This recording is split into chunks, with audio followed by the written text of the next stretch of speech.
Assalamualaikum warahmatullahi wabarakatuh. Perkenalkan, kami dari kelompok 4 mata kuliah KW Kewirausahaan akan mempresentasikan hasil kunjungan UMKM, yaitu Idea Food. Next.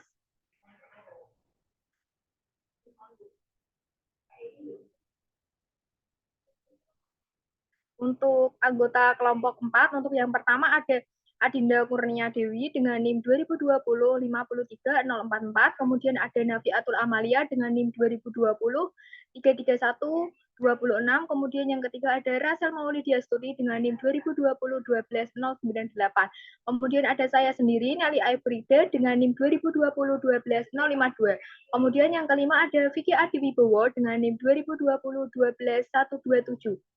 Kemudian yang keenam ada Indah Dwi Widyaningrum dengan NIM 2020-33046. Kemudian yang ketujuh ada Vera Listianingrum dengan NIM 2020-116-32. Kemudian yang kedelapan ada Raul Afariski dengan NIM 2020-51196.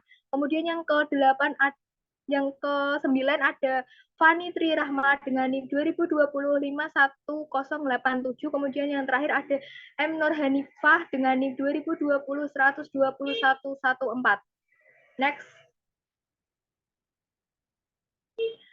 Ya, yang pertama yaitu mengenal Idea Food. UMKM Idea Food merupakan jenis usaha kecil yang berfokus pada penjualan berbagai produk roti, kue, dan nasi box kepada konsumen lokal. Bisnis toko roti telah menjadi bagian integral dari kehidupan sehari-hari masyarakat, menjadi destinasi populer untuk memenuhi kebutuhan roti segar, variasi kue yang lezat, nasi box yang ada beberapa pilihan. Kemudian UMKM Idea Food memiliki keunggulan dalam memenuhi kebutuhan lokal. Mereka seringkali memproduksi makanan seperti nasi box dan kue sesuai dengan selera dan preferensi konsumen setempat. Selanjutnya akan dijelaskan oleh rekan saya.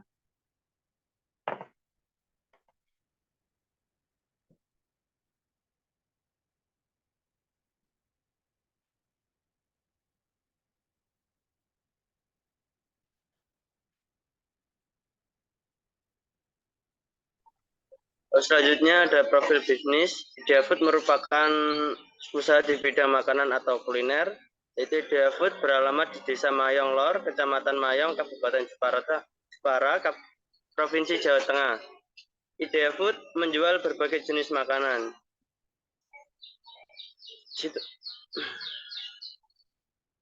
Next, Kak. Situasi UMKM Idea Food ini mengembangkan keunikan produk dan layanan mereka untuk menarik perhatian pelanggan. Seiring dengan adanya pandemi COVID-19,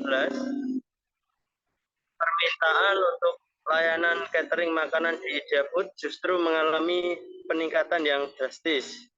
Idea Food berfokus pada makanan sehat, penggunaan bahan-bahan segar dan lokal, serta penyajian menu yang kreatif dan inovatif dapat menjadikan faktor diferensiasi.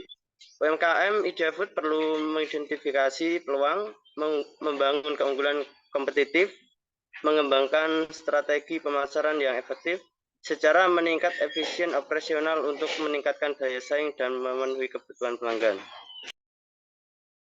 Selanjutnya akan dijelaskan rekan saya. Selanjutnya yaitu aspek manajemen.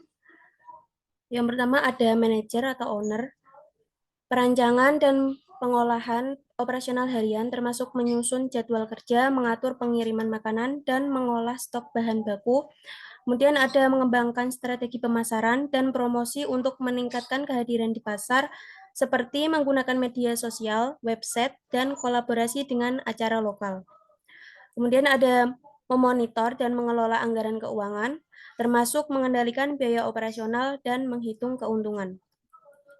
Kemudian ada manajemen karyawan, yaitu menyiapkan dan memasak makanan sesuai dengan standar kualitas yang ditetapkan, serta mengikuti pedoman sanitasi dan kebersihan yang ketat.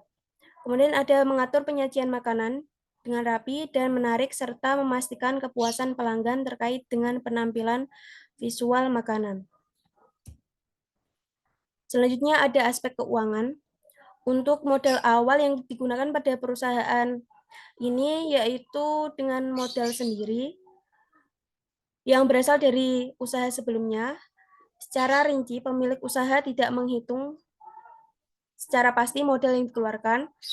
Untuk analisa keuangan secara kasar, omset per tahun Ideafood mencapai sekitar 1,4 miliar per bulan, sekitar 120 sampai 125 juta, sedangkan profit yang didapatkan per bulan sekitar 20% dari omset. Selanjutnya akan disampaikan oleh teman saya.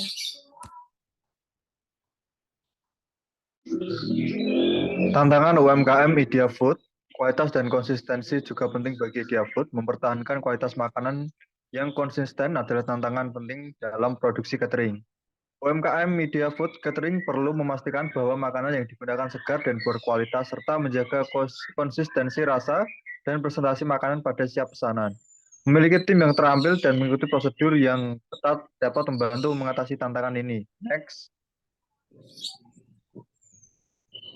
Next, Kak.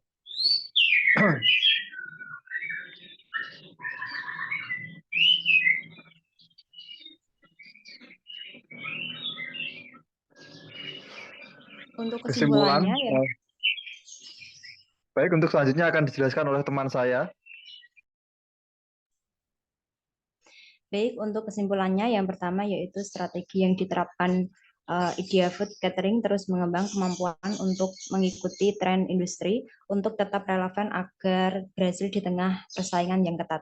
Yang kedua, strategi Ideafood dengan cara meningkatkan berbagai jenis menu makanan serta menerima segala pesanan dari konsumen sehingga pelanggan tidak merasa bosan memiliki ketergantungan untuk terus memesan di Ideafood.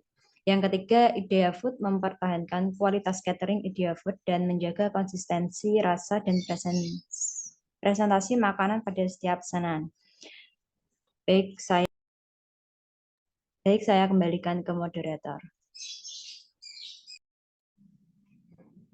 Demikian yang dapat kelompok kami sampaikan dalam presentasi kali ini. Mohon maaf jika ada kesalahan. Wassalamualaikum warahmatullahi wabarakatuh. Waalaikumsalam warahmatullahi wabarakatuh.